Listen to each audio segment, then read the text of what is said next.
د حیات آباد تاڼې پولیس یو کاروایی کړې ده. یو خواجه سره یې ګرفتار کړی دی. هغه برهزنیانې کولې، د هغه نه اسلحه هم ریکور کړې ده. دې حوالې سره د حیات آباد تاڼې پولیس وینا دا ده چې یو ورځ نیمه وړاندې یو کس دې سره اف ای آر درج کړی و چې یاره هغه مارکیټ ته تللی و، سودا یې اخیسته. چې کله د دوکان نه راووتو او خپل ګاډي طرف ته روان و، نو د زنانو جامې یو کس چولې وې، وی رالو او دې په ګن پوینټ باندې ارغمال کو. د نه آیفون او 2000 روپۍ واغشتې او وی وتښتېدل. دا د پولیس لپاره څه ډېره عجیبه شانتې واقعه وه، ځکه چې پیله ځل داسې ویلې شوي وي چې یاره هغه د ښځو په جامو کې یو کس د هغه نه شوکه وکړه. دا خبره د پولیس دپاره هم ډېره عجیبه وه، د خلکو دپاره هم ډېره عجیبه وه. خو پولیس دغه ځای کې بیا اف ای آر درج کو او د سی سی ټي وي کیمرو ریکارډینګ یې چې راواغېستو، نو هغې ښکارېدل چې واقعي د زنانو په جامو کې.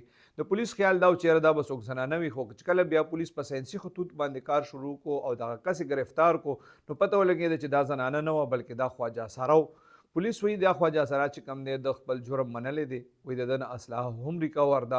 دا څه نوې شانتې خبره دا ده چې مطلب که تاسو خیال کړي نو څونه شماران چې به ګرفتار کېدل، هغوی به په خپل تفتیش کې ویل چې دا پیسې د خواجه سرو دپاره مطلب خلکو نه اخلي. نن خواجه سره په رهزنۍ کې ګرفتار دی. په دې باندې به زه تاسو سره یو تفصیلي رپورټ جوړوم او سبا به انشاءالله تاسو سره شیر کوم.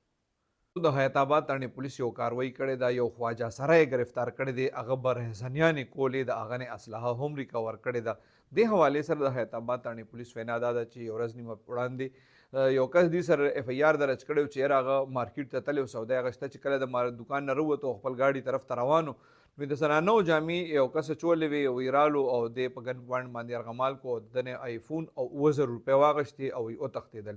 دا د پولیس لپاره څه ډېره عجیبه شانتې واقعه وه، ځکه چې پیله ځل داسې ویلې شوي وي چې یاره هغه د ښځو په جامو کې یو کس د هغه نه شوکه وکړه. دا خبره د پولیس دپاره هم ډېره عجیبه وه، د خلکو دپاره هم ډېره عجیبه وه. خو پولیس دغه ځای کې بیا اف ای آر درج کو او د سی سی ټي وي کیمرو ریکارډینګ یې چې راواغېستو، نو هغې ښکارېدل چې واقعي د زنانو په جامو کې.